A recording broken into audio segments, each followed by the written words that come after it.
Were you the writerly type or like the artsy type at a young age? Yeah, I wrote my first book when I was 8 years old. And yes, I mean, it had 5 chapters, but I think it was only like 7 pages. And man, do I wish I had it. I kept it Mm. for years and years and years.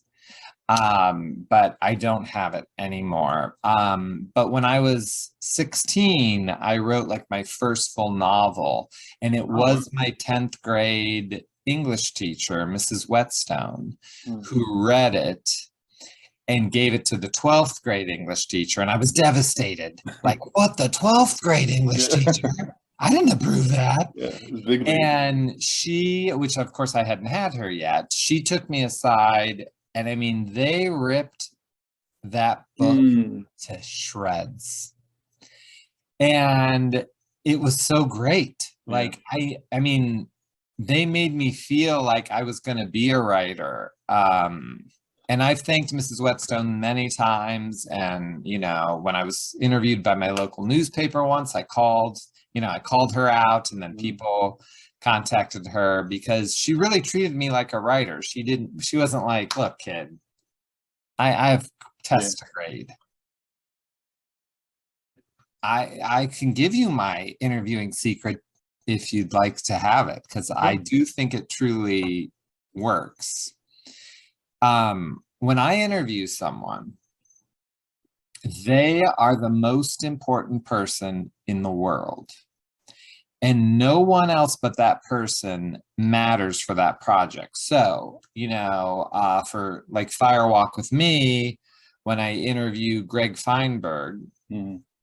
I'm just talking about what was his day. I'm not trying to get a David Lynch story from him. Yeah, yeah, yeah. If you, and I really learned that on the David Letterman book, because I never got to interview Dave, but I interviewed like the HR lady, and I interviewed, the stage manager and the writers and all these people. I never asked them about David Letterman. Never. I asked them about their job. What do they do? What's their day like? Oh, how do you do that? And they started telling me things about David Letterman, because now they know I think they're important. And I'm not faking it. I Yeah, really yeah, am interested in that, because I like to see the whole piece of art. And I yeah. think that makes a difference. And I did skits that we filmed ahead of time. And it was weird because all my Twin Peaks people, they were like, how do you know how to do that? And I Mm. was like, oh my gosh, that's hilarious. I've been doing this forever. Like, that's what I do. Yeah. This stuff, analyzing Lost Highway, Yeah, that's okay. new. Being a jackass on camera, Yeah, that's what I do. that's home. Yeah. Yeah. Yeah, that makes sense. Yeah, my older brother John is very much like that. I think you guys have a lot in common. He was writing murder mysteries at 8 years old. He still has a few finished, mostly in script form, with like our grandfather, who was a real detective. Like Oh, he was the main detective in the story, and he would always like gather up folding chairs and like set them up in the yard, and basically like gather the neighbors to create some sort of happening, whatever it might be. And he was always kind of producing things, putting things together, making them happen. And he's a producer now, so so there you go. yeah. So it was like always in him, like coordinating. He's he's a, Hmm. he's a he's a contestant producer, where basically he has to take like game show contestants and find them, and then like kind of prep them, and then like during commercial breaks he's out there chatting with them, keeping them Right. comfortable. So that's Uh-huh. pretty cool. Yeah, but I mean, he had it in him from the start. And I think that's how it works. How does a book, like your recent book, like how does it happen?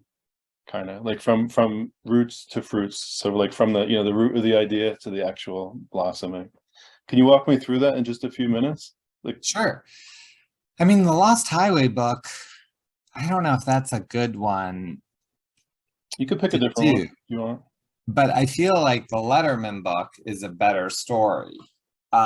Because with the Letterman book, then Dave's Last Night, there was a montage that the Foo Fighters did. Mhm. and they showed clips, but the Foo Fighters played live.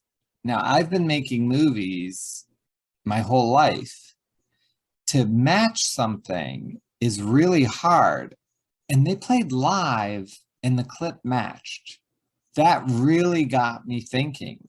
I spent a year and a half tweeting to Barbara Gaines for an interview because I wanted to know how they did that. Mm. That's impossible. And I kept wearing her down. And eventually she said, yes, I did the interview. I learned so much more. And she said, well, then you got to talk to the editor. Randy Grossack was in this the whole time. You want her email? I said, yeah, I want her email. So I interviewed her. And then she said, well, you got to talk to the person that booked the Foo Fighters. Well, then all of a sudden I had 4 or 5 interviews and I said, I feel like I'm getting something here. And then it